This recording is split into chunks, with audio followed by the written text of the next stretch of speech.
Sesaat lagi kita ikuti kuliah 7 menit.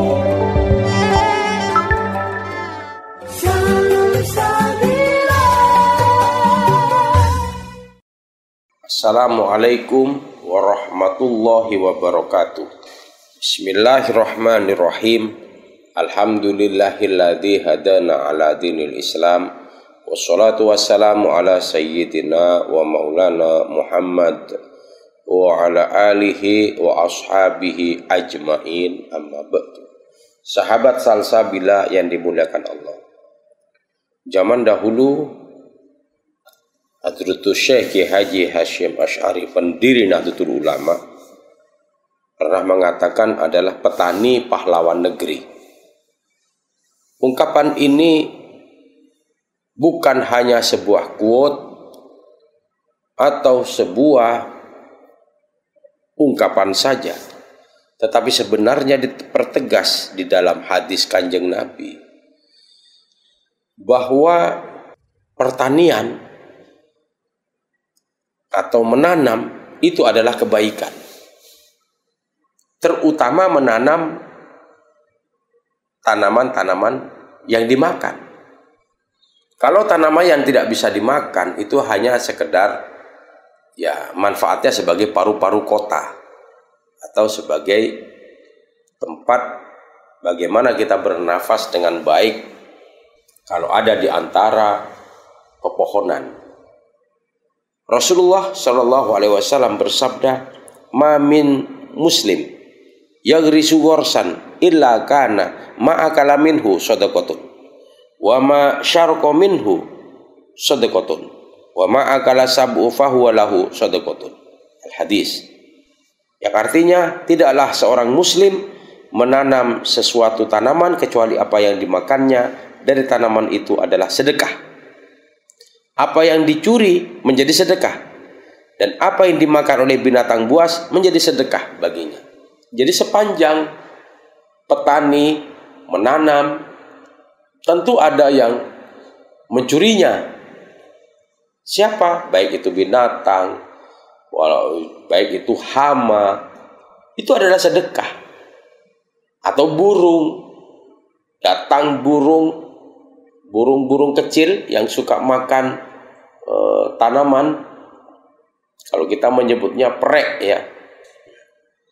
Orang yang menanam pasti tanamannya diganggu oleh binatang, diganggu oleh hama, diganggu oleh binatang, diganggu oleh serangga, diganggu oleh burung-burung. Ya, mereka mencuri, itu sebenarnya sedekah. Jadi apa yang ditanam oleh petani adalah sedekah. Seandainya tidak ada petani, kita tidak membayangkan bahwa bumi ini diisi oleh orang-orang yang suka bermain TikTok. Coba kalau semua orang TikTokan, semua orang mainkan HP media sosialnya, semua orang, sehingga mereka malas untuk bertani, malas untuk berkebun, malas untuk menanam, karena keuntungannya sudah jelas.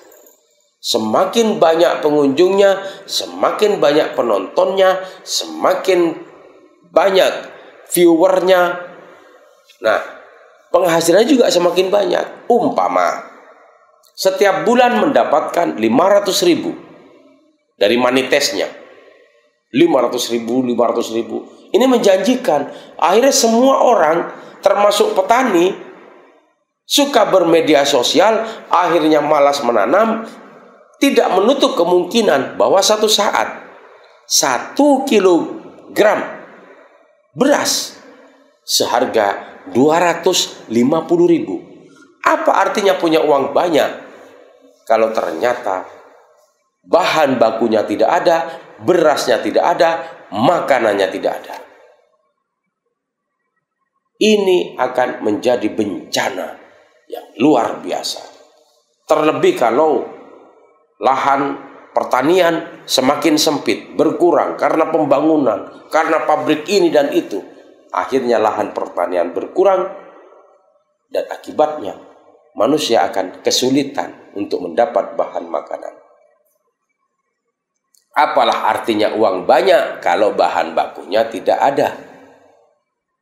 Apa artinya punya kekayaan yang berlimpah, tetapi beras tidak ada?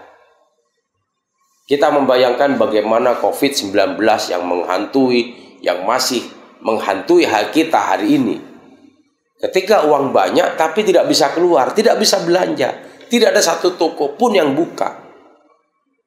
Akhirnya kita cari makanan di mana, kita cari lauk pauk di mana.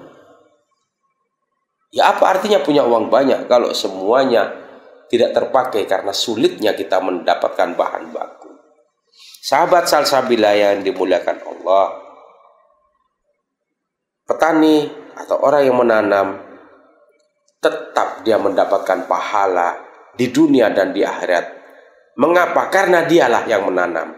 Sama dengan seseorang yang menanam pohon kelapa, orang yang menanam sudah meninggal, tetapi kelapanya bisa dimanfaatkan oleh orang-orang setelahnya. Itulah adalah pahala yang tidak akan pernah putus sampai hari kiamat. Mengapa tidak terputus sampai hari kiamat? Betul.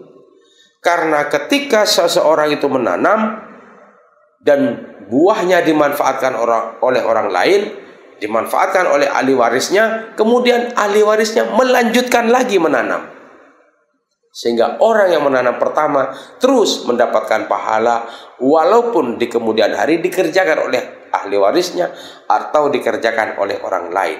Karena tanaman itu bisa hidup di daerah itu diawali oleh seorang sabibul goris atau orang yang pertama menanam di situ.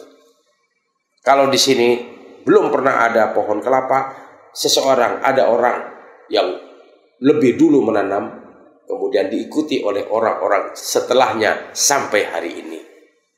Semoga kita seluruhnya giat dan gemar menanam, karena menanam bahan yang bisa dimanfaatkan oleh orang lain menjadi sedekah. Sedekah bagi diri kita, sedekah bagi keluarga kita, dan kita bersedekah kepada binatang, serangga, dan binatang buas sekalipun yang memanfaatkan dari tanaman kita. Wallahu a'lam. Assalamualaikum warahmatullahi wabarakatuh.